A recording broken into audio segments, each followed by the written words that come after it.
So Francis Ngannou, the ex-UFC champion, the guy who should have fought John Jones, has recently signed a deal or a contract with the PFL. Takes time. I want to announce you that I'm officially partnering up with the PFL for the next step of my career, which is going to be tremendous. It's going to be huge. But what do I think of Francis getting this contract? I think it's a good move for Francis. Probably he's gotten the things that he asked for and the things that he wanted out of the UFC that the UFC just couldn't give him, and that other promotions and organizations couldn't give him. But the PFL was able to give him probably a lot more than he was asking for. They gave him a lot.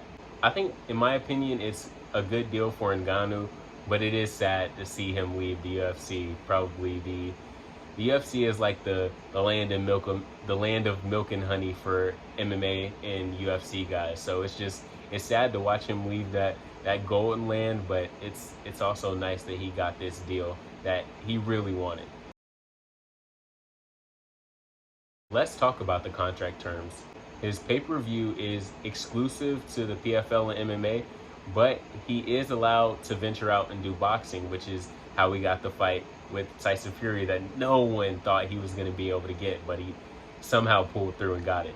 He also becomes an executive and equity owner in PFL Africa, which is I don't know if it's like a sub-league of PFL or if PFL is opening up a part of its organization in Africa.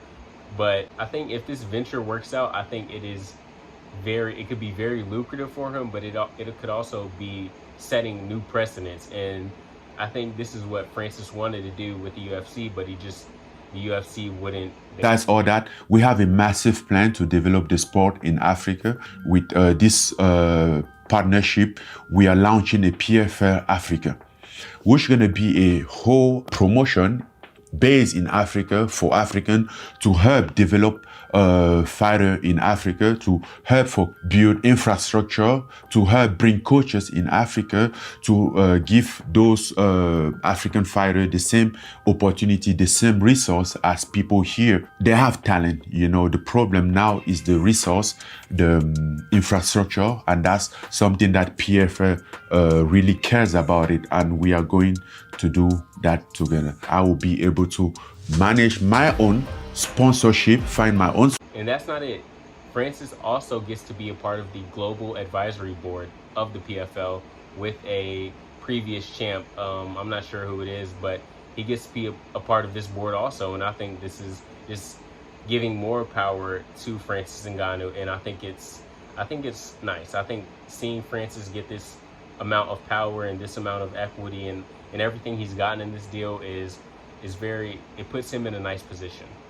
This sets an entirely new precedent of what MMA and UFC fighters can get from other promotions and can get with good deals. Because we've never really quite seen a UFC star or an ex-MMA star go to another promotion and get a deal quite like this or get treated quite like this. And I just think it sets an entirely new precedent of things that are possible for other fighters who may want to venture down this same path that Francis went down. If Francis can get everything in this deal to work out, if he can get the league, PFL Africa League up and running and going smoothly, if he can take his seat on the global advisory board seriously and actually put in work and help the PFL to grow even more, if all of this works out for him, I think his legacy, it's cemented. And not only is it cemented, I think it's exponentially increased in terms of how valuable his legacy is on MMA and UFC and just the sport in general. Like, if this goes well for Francis, he becomes he's already going down as a legend, but he goes down as even more than that if he can go down this path and succeed. Tyson Fury and Francis Ngannou did a press conference ahead of their fight, and Tyson was saying after this one he wants to revisit the John Jones fight, potentially, that you guys were working on. Is that something that would appeal to you at all, depending on how that goes? I don't know. We'll see how it plays out. What do you think of Francis, that he was able to get that fight? We haven't heard you really speak on that. No, good for him. Thank you. Yeah. Dana, just Now, do I think Dana White has some frustrations with this or is upset with this? Actually, I don't. I think Dana tried to work a deal out with Francis. I think they couldn't come to a deal. And I think Francis went out and tried to see what he could get elsewhere. I don't think Dana harbors any hard feelings over this. Even he was asked about it, and Dana goes, good for him. I think Dana likes seeing a guy like Francis finally get this big payday, finally get everything that he wanted, but it sucks that it couldn't have come from the UFC or that he couldn't have stayed in the UFC. Now, that being said, yes, it is going to be sad, and it was sad seeing Francis leave the UFC, seeing him take this deal with the PFL. It was like, what? Like, what's going on right now? What's going on right now?